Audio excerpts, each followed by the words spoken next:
Guarantee के साथ लेकर के आया हूं कि आप अपने एग्जाम में अगर यही लिख देते हैं, you will get 10 out of 10। ठीक है जी हाँ, तो ये मेरा प्रॉमिस है क्योंकि आज प्रॉमिस डे है। ठीक है जी हाँ, तो वादा किया है तो वादा निभाऊंगा, ये मत सोचिएगा, है ना। पता लगे कई लोग कहें वादा किया है वादा करके निभाना, हमें ना भुलाना गुरुजी, हमें ना भुलाना। तो आपको नहीं भूलूंगा, है ना। वादा किया है तो वादा निभाऊंगा। ठीक है जी हाँ, और टॉपर बनाने का संकल्प लिया है तो गुरु टॉपर तो बना के छोड़ूंगा ना। ठीक है चलिए, तो भैया परेशान मत होइए, टेंशन मत लीजिए। ठीक है चलिए, फॉर्मल इनफॉर्मल दो प्रकार के लेटर होते हैं, फॉर्मेट ऑफ लेटर। तो भैया मैं आपको देखो सिंपल सी बात है, ज्यादा मैं टाइम वेस्ट करूंगा नहीं। ठीक है, लेटर टू दी एडिटर, जी हाँ लेटर टू दी एडिटर बेटा बार बार एग्जाम में आता है। फॉर्मेट आपको मैं बता दे रहा हूं, इसी फॉर्मेट पे लिख देना, 10 में से 10 नंबर पा जाओगे। और एक ट्रिक आपके लिए मैं लेकर के आया हूं, देखो 3 पैराग्राफ लिखने होते हैं बेटा, पहला पैराग्राफ फिक्स है, मैं आपको बताऊंगा, थोड़ा सा चेंज करोगे, पूरा पहला जो फर्स्ट पैराग्राफ है छाप दोगे। अरे भैया इतनी तेज से पटका कि पेन ही खुल गई, अरे अरे अरे, समझ गए। और बेटा जो तीसरा पैराग्राफ है वो भी फिक्स है, तो सेम छाप दियो एग्जाम में। और बचा भैया एक क्या आपका सेकंड पैराग्राफ, सेकंड पैराग्राफ जो भी जिस भी टॉपिक पर आएगा उसी को थोड़ा सा बना करके मेरे भाई लिख दियो, थोड़ा सा बना करके लिख दियो, पूरा नंबर पा जाइयो, है ना, पूरा नंबर पा जाओगे मेरे दोस्त मेरे भाई। अब क्लास को जितने लोगों ने लाइक नहीं किया बेटा लाइक कर दो, शेयर नहीं किया है शेयर कर दो, तब ज्यादा अच्छे से समझ में आएगा। चलो सबसे पहले आपको सेंडर्स का एड्रेस यानी कि भेजने वाले का पता लिखना होता है। देख लो एक कॉपी है, कॉपी के लेफ्ट साइड में ही सारी चीजें लिखनी है।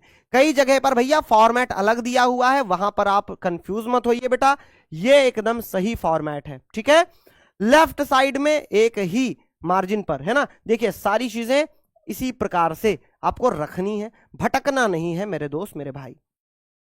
सेंडर्स एड्रेस यानी कि भेजने वाले का पता लिखना है, उसके बाद बेटा डेट लिखनी है, डेट आप ब्लैक पेन से लिखें ज्यादा बेहतर है। उसके बाद आप टू दी एडिटर या फिर एडिटर, अगर आप editor letter to the editor को लिख रहे हैं ना, एडिटर मतलब होता है संपादक, हम किसी भी न्यूज जो न्यूज़पेपर होता है समाचार पत्र उसके संपादक को यानी एडिटर को हम लेटर लिखते हैं। ठीक है, पत्र लिखते हैं किसी भी समस्या के बारे में, इसलिए लिखते हैं ताकि वो अपने समाचार पत्र में उसको प्रकाशित कर दे और वो अधिकारियों तक, है ना, और लोगों तक वो बात पहुंचे और उस पर कार्यवाही हो, इसलिए हम लिखते हैं। ठीक है जी हाँ, तो ये हमारा उद्देश्य होता है। तो यहां पर आप दी एडिटर या फिर टू दी एडिटर लिख देंगे और उसके बाद किसी भी समाचार पत्र का आप नाम लिख देंगे, न्यूज़पेपर का नाम, उसके बाद उसका एड्रेस या उसके शहर का नाम लिख देंगे, वो एड्रेस में आ जाएगा। ठीक है, उसके बाद आपको सब्जेक्ट लिखना है और वो सब्जेक्ट क्या रहेगा जो आपके क्वेश्चन में दिया हुआ रहेगा, और उसको आप चाहे तो अंडरलाइन कर दे और चाहे तो ब्लैक पेन से अपने सब्जेक्ट को लिख देंगे, फॉर्मेट यही रखना है। उसके बाद रिस्पेक्टेड सर या रिस्पेक्टेड मैडम, और पहला पैराग्राफ रहेगा इंट्रोडक्शन का जो मैं आपको बताऊंगा एज इट इज वही छाप दियो, कुछ मत करना भैया, वही छाप दोगे एकदम सही।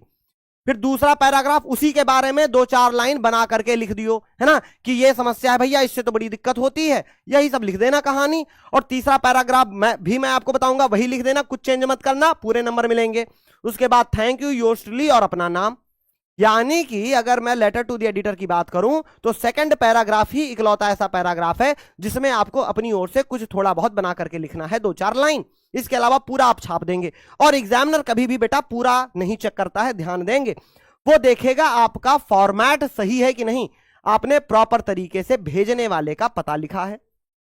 ठीक है, उसके बाद आपने सही जगह पर डेट डाली हुई है, सही जगह पर दी एडिटर न्यूज़पेपर का नाम बकायदा उसका एड्रेस लिखा है। ठीक है, सब्जेक्ट सही से लिखा है। उसके बाद आपने पहला पैराग्राफ बहुत अच्छे से लिखा है, आखिरी का पैराग्राफ अच्छे से लिखा है, सब कुछ सही है, तो वो बीच के कंटेंट पे बेटा ध्यान नहीं देगा। ठीक है, तो फॉर्मेट का बहुत अच्छा रोल हो जाता है। तो मेरी क्लास में जितने भी बच्चे हैं वो 10 में से 10 पाने वाले हैं लेटर में, बता रहा हूं, देखो अब यार समझा करो, है ना, बता रहा हूं, समझ लो भाई साहब, समझ गए मेरे भाई। चलो अब देखिए स्टार्टिंग लाइन, इन 4 में से कोई भी एक लाइन बटवा, जो तुमको आसान लगे वही छाप लेना। ठीक है, इन 4 में से ये पहली स्टार्टिंग लाइन है, जो पहला पैराग्राफ है, इन चारों में से कोई एक जो आपको सबसे अच्छा लगे वही छाप दियो बेटा। Through the columns of your esteemed newspaper, यानी कि आपके प्रतिष्ठित समाचार पत्र के माध्यम से, है ना, उसके कॉलम के माध्यम से। कॉलम का मतलब क्या होता है, समाचार पत्र में जो जगह आपको मिलती है ना भैया, उसको कॉलम्स बोलते हैं। यानी कोई भी खबर जो प्रकाशित होती है वो उसको हम कॉलम बोलते हैं कि इस कॉलम में हमारी खबर प्रकाशित हुई है। ठीक है जी हाँ। तो स्टीम्ड मतलब होता है प्रतिष्ठित। तो आपके प्रतिष्ठित समाचार पत्र के द्वारा I beg to draw the kind attention of the concern authorities to the, तो मैं जो भी संबंधित अधिकारी हैं उन तक ये चीजें आकर्षित करना चाहता हूं, उन तक ये खबर जो है वो पहुंचाना चाहता हूं। जो भी आपकी समस्या होगी वो यहां पर आप लिख देंगे। ये जो भैया है ना, ये जो जगह है, खाली स्पेस है, यहीं पर आप उसको पेस्ट कर देंगे, जो भी आपका सब्जेक्ट होगा उसी को। ठीक है, सब्जेक्ट आपके कहां रहेगा, आपके क्वेश्चन में दिया रहेगा, उसी सब्जेक्ट को यहां पर पेस्ट कर देना।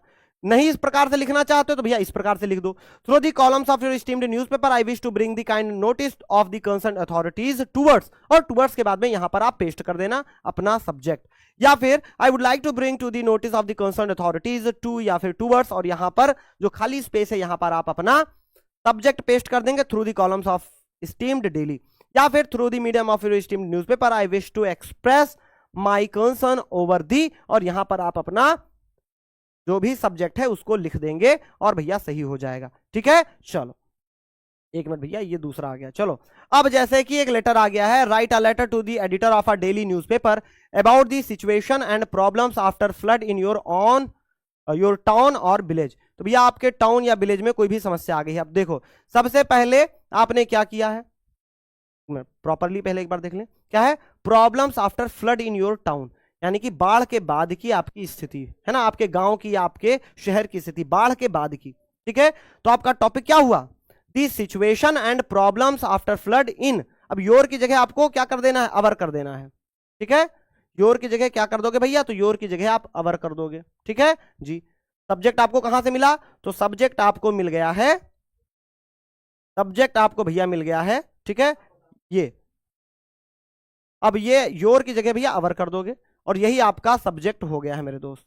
ठीक है जी, यही आपका सब्जेक्ट हो गया मेरे भाई। ठीक है, यही आपका सब्जेक्ट हो गया है मेरे दोस्त। ठीक है जी हाँ, यही मेरे भाई आपका वो हो गया है। ठीक है, चलिए यही आपका सब्जेक्ट हो गया, कहां से, the situation and problems after flood in our town और विलेज।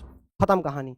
अब आपने एक एड्रेस लिख दिया, सिंपली आपने एक एड्रेस लिख दिया। ठीक है, उसके बाद भाई साहब आपने डेट लिख दी, क्या लिख दी, डेट लिख दी। उसके बाद आपने क्या लिख दिया, the editor, the times of India, और फिर क्या लिख दिया, लखनऊ उत्तर प्रदेश। ठीक है, फिर आपने भैया आपका जो भी सब्जेक्ट है सब्जेक्ट लिख दिया, situation and problem following flood in our town, ये लिख दिया। उसके बाद through the columns of your esteemed newspaper, और यहां पर भाई साहब आपने वही लिख दिया, अपना कॉपी पेस्ट कर दो। उसके बाद 2-4 लाइन बना करके, है ना, क्या होता है, चाहे आर्टिकल राइटिंग हो बेटा, चाहे लेटर राइटिंग हो, हम उसमें 3 पैराग्राफ लिखते हैं। कितने पैराग्राफ बेटा, 3 पैराग्राफ। ठीक है जी, तो भैया 2 पैराग्राफ आप लिख दिए। तो अब देखो, है ना, ये हो गई, ये 2 हो गया का 2 पैराग्राफ। ठीक है, देखो पहला पैराग्राफ